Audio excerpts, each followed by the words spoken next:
Benchmark, the voice of business. Presented by LMD.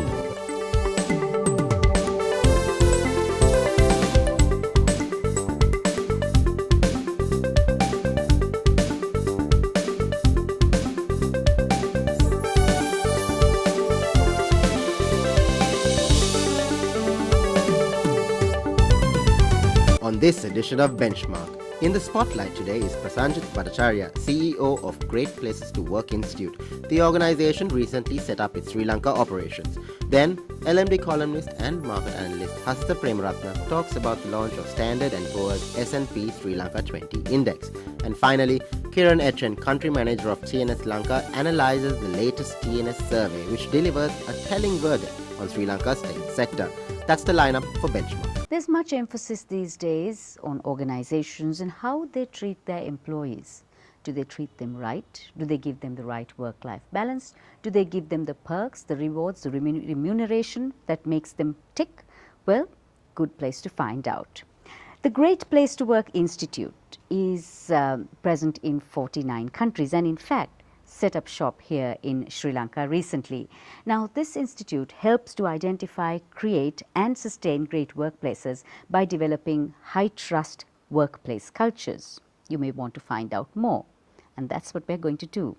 In our studios today is Prasenjit Bhattacharya, member of the Global Advisory Board and CEO of India and Sri Lanka of the Great Place to Work. Welcome to Benchmark, Prasenjit, and thank you very much for joining us in our studios today. Now, you're in the spotlight today because we're going to discuss something very interesting. One is a great place to work, what it is all about in particular, and HR in general. Right. But first, tell me a little bit about the institute, the Great Place to Work Institute. Briefly, what is it all about?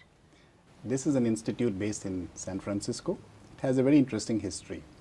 It was started not by a management consultant, but by a journalist. Robert Levering is the founder. And way back, and I'm talking about almost 22 years back, he used to cover issues around management practices, union relations.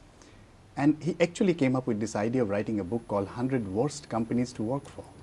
He went to a publisher, they liked the idea, but they said we don't have enough lawyers in our firm to fight all the lawsuits. Turned the idea on its head. And he spent 14 months researching the best companies to work for in America. That book became a bestseller. So Fortune magazine came and said, we want to do this study every year. So Fortune's 100 best companies to work for in America again became a bestseller. So that was the genesis and start of the institute in San Francisco. Now we are in 49 countries. So what really makes a great place to work? That's a very interesting question. Because when Robert and his co-author, Milton, they did the initial research, they were frankly confused because hundreds of organizations, thousands of employees have all kinds of things to say about what is a great place to work. That's when they got a team of professionals, which included people with research background, people who had the ability to do factor analysis and things like that. And they realize it is all about three relationships. The first is my relationship with my manager or the leadership team in an organization. And the hallmark of that relationship is, do I trust the people I work for? The second relationship is my relationship with the kind of work that I do. And the hallmark of that relationship is, do I take pride in what I do? And the third is, of course, my relationship with my co-workers or colleagues. Do I enjoy the company of people I work with? So if I trust the people I work for, take pride in what I do, enjoy the company of people I work for, it's a great place to work. You know, Prasenjit, from your experience, what really makes someone enjoy work and be really passionate about what he does? Is it qualitative, is it quantitative, or is it a little bit of both? Well, the interesting thing is that as we did more and more research, we were able to identify a framework which had 5 major dimensions. First and foremost, what drives a person is often internal to the person himself, the kind of passion that or the purpose that the person brings. However, in an organizational context, Organizations who have credibility of their management teams, they find it easier to harness people who have the right kind of passion. But credibility is only one thing. Employees need to have the right kind of support. We call it respect in our language. What it means is, do you have the right kind of resources? Do you get recognition for the kind of work you do? Are you involved in decision making? Do people really care for you as a person and not just as a resource who needs to be exploited for some commercial reason? So that's the second element. And the third is fairness. And that's very interesting, because fairness is in context of compensation, for example. It is not about how much you get paid. Am I paid fairly for the work I do? So if you have these elements, then it is easy for people to give their best. So is pay important, you think, the monetary factor? Well, that's a very good question. We did a study of 800 companies over 3 years, and we realized that pay is indeed very important from one perspective.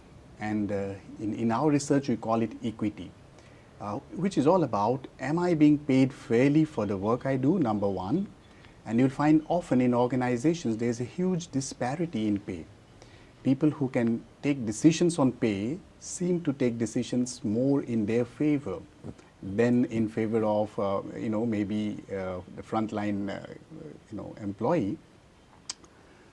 Organizations like Intel, Google, for example, have given share ownership to almost all employees.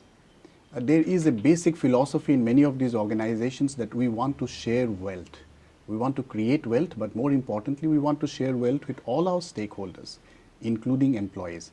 So do I get a fair share of profits is a very important question. So I know many people would like to say that pay is not important, people don't work for pay, but the fact of the matter is it is important, and particularly how you distribute wealth in an organization and how fair that process is important. What about this much talked of work-life balance? How do people who are so passionate about work and who are constantly switched on about work actually have a good work-life balance? That's very interesting, because we have two statements in our survey. One talks about my manager encourages me to have work-life balance, and the second talks about I can take time off when required. Some of the great workplaces probably may not offer great work-life balance, in the sense that people are energized, they do a lot of work, but they offer huge flexibility. For example, Qualcomm has a department called Q-Life department, which is manned by people whose only job is to ensure that your physical, intellectual, emotional and spiritual work-life balance is maintained. So there's a host of people who are actually giving you resources. For example, at office you may find people doing yoga, doing meditation. If you are a new parent, you have counseling on how to raise up kids. So organizations are taking work-life balance very seriously, but they are not defining work-life balance as 8-hour work. So trust is the axis upon which a great place to work evolves and revolves. We've been discussing about great places to work with Prasenjit Bhattacharya, who is a member of the Global Advisory Board of Great Places to Work and CEO of India and Sri Lanka as well. We'll be back with our next segment soon.